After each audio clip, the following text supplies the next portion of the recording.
आजचा व्हिडिओ चालू करूयात आपल्या जन्नतपासून. तर नमस्कार, रंदे भैया शेळीपालन फार्मवर स्वागत आहे. जय बाळू मामा, जय मल्हार. मित्रांनो, आजचा टॉपिक आहे शेळीपालनाची सुरुवात पाठीपासून करावी का शेळ्यांपासून करावी.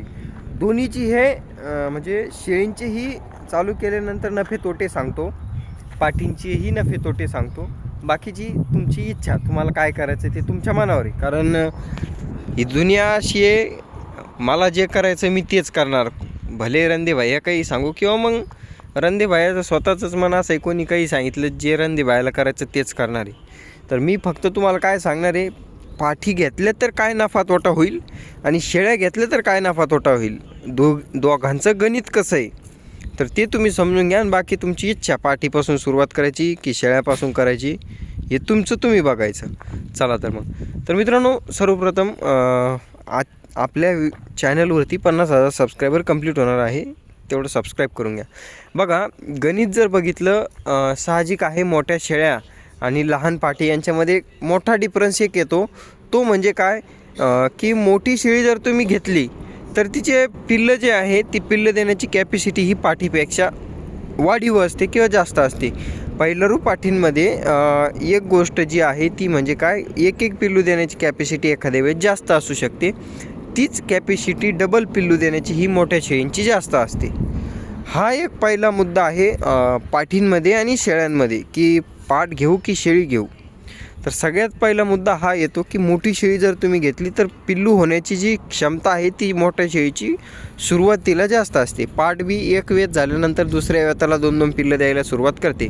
पण पहिल्या वेताचं जर आपण गणित धरलं तर पहिल्या वेताला तुम्हाला जे आहे तर पिल्लू होण्याची कॅपॅसिटी ही शेळीमध्ये जास्त बघायला मिळते. त्याच्यानंतर आणखीन शेळीचा नफा म्हटलं तर काय, जर तुम्ही दुधाच्या पार्ट्या शेळ्या जर घेतल्या तर दुधाच्या पार्ट्या शेळ्यांचं मी गणित पहिले पण सांगितलेलं आहे, आता बी सांगितलेलं आहे की घेतल्या दुधाची शेळी ही पहिल्या दिवशीपासून उत्पन्न चालू होते. तसं जर पाठ घेतली तर पाठीचं उत्पन्न हे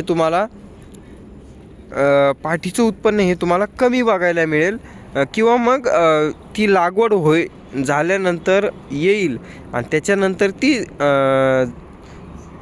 जणल्यानंतर तिचे पिल्लू विकायला मग तिचं उत्पन्न होईल. हे असं गणित तुम्ही शेळीचं किंवा पाठीचं धरू शकता. याच्यामध्ये एक मोठा बदल आहे पाठींचा आणि शेळींचा. तो म्हणजे काय, जर तुम्ही गाभण पाठ डायरेक्टली घेतली तर ते नफा होण्याचा जो गॅप आहे ते थोडासा कमी होऊ शकतो. तेही त्याच्यामध्ये मुद्दा आहे, ते तुम्ही लक्षात ठेवायचं आहे. पण शेळीमध्ये आणि पाठीमध्ये हा मोठा बदल आहे की एक तर पिल्लू देण्याची कॅपॅसिटी शेळीची जास्त असते आणि दुसरी गोष्ट म्हणजे उत्पन्न हे मोठ्या शेळीचं लवकर मिळतं. पाठीचा फायदा काय ते ऐकून घ्या. आता जर तुम्ही पाठी घेतल्या मित्रांनो, पाठी जर तुम्ही घेतल्या तर पाठी घेतल्यानंतर तुम्हाला बजेट हे मोठ्या शेळीपेक्षा कमी लागणार आहे. कारण आता सध्याच्या काळात दुधाची पार्टी शेळी बी घ्यायची म्हटली तर 15-16 हजार रुपये लागतात काठेवाडीसारख्या शेळीला. ॲक्च्युअलमध्ये जर एखाद्याकडं अशा विकायच्याच आहे, थोड्या खराब झालेल्या आहे, दुबळ्या आहे, त्या स्वस्त मिळून जातात. तशा शेळ्या घ्यायला बी पुरत्याच ज्याच्याकडे वेळ आहे त्याला, बरं का, ज्याच्याकडे वेळ आहे. आता मी माझं पर्सनली गणित सांगतो. हे बघा, ही जी शेळी आहे माझ्या धंद्यामधली शेळी आहे. 10,000 रुपयालीचा सौदा झाला होता तुम्हाला सांगतो. बाबा आला नाही घ्यायला, नगरचा आहे, त्याचं नाव घेत नाही पण बोगस माणूस एक नंबरचा, आला नाही घ्यायला. ही शेळी मी आज 15,000च्या खाली देत नाही. पण त्यावेळेला मित्रांनो हिची तब्येत थोडीशी दुबळी होती. आता हिला 1 महिना झाला सांभाळून राहिलो, सकाळ संध्याकाळ खुराक घालू राहिलो. आता हिच्या अंगावर ताकद आली आणि आता ही शेळी सध्या गाभण आहे किंवा लागली. आता ही शेळी 15-16 हजार रुपयाला सहज माझ्याकडे कधीही विकते. तर हा फरक आहे. जर हीच शेळी अशाच जर तुम्हाला 10-12 हजार रुपयाने जर कुठं अशा खाटड पाटड ज्या शेळ्या बेकामी आहेत, दूध कमी आहे, पुढच्याला विकायच्या आहे, त्रासलेलं आहे, त्या शेळ्या घ्यायला पुरतात. पण त्या शेळ्या तुम्हाला प्रत्येकालाच भेटतील असं नाही. आणि दुसरी गोष्ट म्हणजे अशा शेळ्या घेण्यामध्ये रिस्क अशी असते, जर बिमार शेळ्या किंवा खोडीनडीच्या शेळ्या जर मिळाल्या तर रिस्क येऊ शकते. त्याच्यापेक्षा चांगल्या शेळ्या घ्यायला कधी बी पुरते. आता ही जी शेळी होती हिला काही खोड नव्हती, हिला काही दूध कमी नव्हतं, पण विषय असा होता जनावर जास्त झाले होते तर मला विकून टाकायची होती. त्यावेळेला मग गाडीचा धंदा चालू असतो तर कमी जास्त गिऱ्हाईक आलं का घेऊन जातात. तसंच विषय, ह्या शेळीचा सौदा 11,000 रुपयाला द्यायला तयार झालो होतो. शेळी लंगडत होती थोडीशी. आता मी हिला काय केलं, 500 रुपयाची इंजेक्शन आणले, इंजेक्शन मारली, शेळी क्लिअर होऊन गेली. आता ही शेळी 15-16 हजार रुपयाला विकन, कारण आता लागून गेली. तर हा फरक आहे बघा. तर असे जनावरं तुम्हाला घ्यायला पुरतात, पण तुम्हाला अनुभव असला तर. जर तुम्हाला अनुभव नसला आणि तुम्ही जर फसले किंवा मग ती जनावर तुमच्याकडून क्लिअरच नाही झाले, जे खराब आहे ते आणखीन खराब होऊन गेले, तर मग तुमचा तिथे फायदा होणार नाही. ही गोष्ट ध्यानात ठेवा. आणि ती रिस्क फक्त तुम्ही अनुभवी असाल तरच घ्या. नवीन करायचं असेल तर साफसुथरी जनावरं घ्या. आता ही शेळी साफसुथरी झाली, ही शेळी साफसुथरी झाली, हिला अडचण नाही. पण ही ज्या वेळेला मी विकली होती त्यावेळेला थोडीशी कंडिशन खराब असेल, ह्या गोष्टी तुम्ही समजून घ्या. हा, पण तशीही जनावरं बाजारामध्ये मिळतात, ही गोष्ट ध्यानात धरा. पण मग त्याला अनुभवी माणूस लागतो आणि वेळ देणारा माणूस लागतो. जर तुम्हाला अर्जंट नफा पाहिजे असेल तर तुम्ही साफसुथरं जनावर घेतलेलं कधीही चांगलं.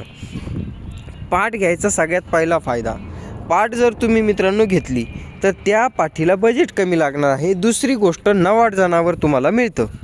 नवाड जनावर म्हणजे काय, पुढचे 10 वर्ष तुम्हाला जनावर बदलायची गरज राहत नाही. आणि दुसरी गोष्ट म्हणजे काय, त्याच्यामध्ये तुम्हाला नवटापणा जो म्हणतो आपण, आता मला टेन्शन नाही. त्याच्यामध्ये बजेट कमी लागणार आहे. 15,000च्या शेळी 10 घ्यायचे म्हटलं तर 1.5 लाख रुपये लागतात. त्याच जागेवर 10-10 हजार रुपयाच्या, 11-11 हजार रुपयाच्या 14-15 पाठी येतात. तर जनावरही वाढव मिळतात तेवढ्याच बजेटमध्ये. तर पाठी घेण्याचा तो फायदा आहे.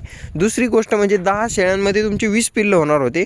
इथं 10 शेळ्यांमध्ये 10 शेळ्याच्या किमतीमध्ये तुमच्या 15 पाठी येत आहे. आणि 15 पाठीचं एक पिल्लू जरी म्हटलं तरी 15 पिल्लं होतात. 5 पिल्लं भले कमी झाले तर तुमचे काही 10 शेळ्यांची 10 पिल्लं जगतीलच अशातला भाग काही नाही आहे. आणि 15 पाठीमधल्या 2-5 पाठी तरी डबल देतात, म्हणजे पिल्लं तुमच्या लेवलमध्ये येऊन जातात. तो एक तुमचा फायदा होतो पाठी जर घेतल्या तर. आता हे बघा, पण पाठी ह्या मापाच्या पाहिजे, अशा मोठ्या उंच पूर्ण आणि लागवडी जोगत्या पाठी पाहिजे. लागवड झालेल्या असले तर चांगली गोष्ट आहे, नसल्या तरीही कमीत कमी लागवडीच्या मापाच्या हिटवर येईल अशा पाठी पाहिजे, मोठ्या मापाच्या. आता हे बघा, ही पाट आहे, ही पाट मी घेतलेली आहे, खरेदी केलेली आहे. आता हे बघा, 11,000 रुपयाला ही पाट सौदा झाला होता, पण बजेट कमी पडलं माणसाचं तर दुसरी पाट घेऊन गेला. 12,000 रुपयाला सौदा झाला होता. 4 घेतले होते तर 3च घेतल्या. मग पाट बघा केवढी आहे. अशी गाभण पाट जर घेतली किंवा आता तिने कास लावलेली बघा तुम्हाला दिसत असेल, तर अशा पाठी जर घ्यायच्या म्हटल्या किंवा तुम्ही घेतल्या तर त्या तुम्हाला पुरतात. हा विषय आहे बघा. त्याच्यानंतर दुसरी गोष्ट, पाठी येण्याचा फायदा काय, जागा आणि सेट होण्याची पद्धत. पाठी ह्या शेळ्यांपेक्षा लवकर सेट होतात. याच्या मागचं कारण असं आहे, जी मोठी शेळी आहे तिचं वय निघून गेलं. आपण म्हणत नाही का, म्हाताऱ्या माणसाला जर गावात राहायची सवय लावली तर त्याला कितीही मालात नेऊन टाकलं झोपडीतल्या म्हाताऱ्याला, आणि कितीही भारी बांगल्यात सिटीमध्ये नेऊन घातलं तर त्याचं मन जे आहे ते गावाकडेच रमतं.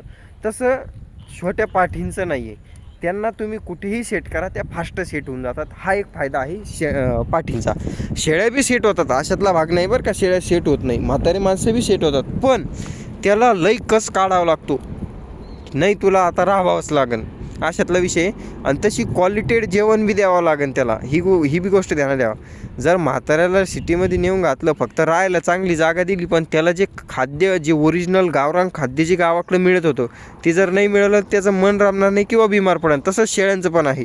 शेळ्यांना जर ती गावाकडलं नद्या नाल्यामध्ये जे पाणी मिळतं आहे किंवा मग खायला पोट भरून चारा मिळतो आहे, तो जर नाही मिळाला बंदिस्तामध्ये किंवा मग तुमच्या भागामध्ये, तर ती शेळी सेट व्हायला प्रॉब्लेम देईल. पण प्रत्येकच शेळी प्रॉब्लेम देईल असं नाही.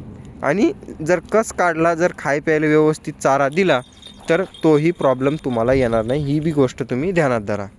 बाकी मित्रांनो, व्हिडिओ कसा वाटला कमेंट करून नक्की सांगा. पाठी घ्यावे की शेळ्या घ्यावा, आय होप तुम्हाला कळालं असेल. हे बघा, पाठी घ्या शेळ्या घ्या, दोन्हीही पुरतात. बजेटनुसार तुमचं गणित असतं, तुमचे काही गणितं असतात. शेळीचं उत्पन्न हे थोडं फास्ट मिळतं, पाठीचं उत्पन्न थोडं लेट मिळतं. पण पाठी जर घेतल्या तर तुम्हाला जास्त दिवस सांभाळायचं टेन्शन राहत नाही. आता तुमचं गणित आहे बघा, तुम्हाला कसं पुरेल कसं नाही ते तुमचा भाग राहिला.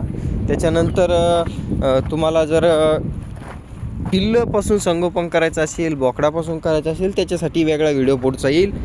हा व्हिडिओ होता पाठी घ्याव्या की शेळ्या घ्याव्या. तुम्हाला जे घ्यायचं ते घ्या. दोन्हीचे नफे तोटे मी तुम्हाला सांगितले. अजून काही नफे तोटे तुमच्या डोक्यात असतील तर मला व्हिडिओ च्या कमेंट बॉक्समध्ये कळवा की रंदे भैया हा टॉपिक राहिला, आणि पुढचा टॉपिक कशावर घेतला पाहिजे ते मला कमेंट करून सांगा. धन्यवाद. इंस्टाग्राम पेजला फॉलो करून घ्या आणि 50,000 सबस्क्रायबर होणार आहे त्याला फॉलो करून घ्या. पर्सनली सल्ला पाहिजे असेल 500 रुपये व्हॉट्सअप ग्रुपची फीज आहे मेडिसिनसाठी. जर कोणाला तो जॉईन करायचा असेल 87 66 93 14 08 या नंबरवर कॉन्टॅक्ट करायचा आहे. धन्यवाद.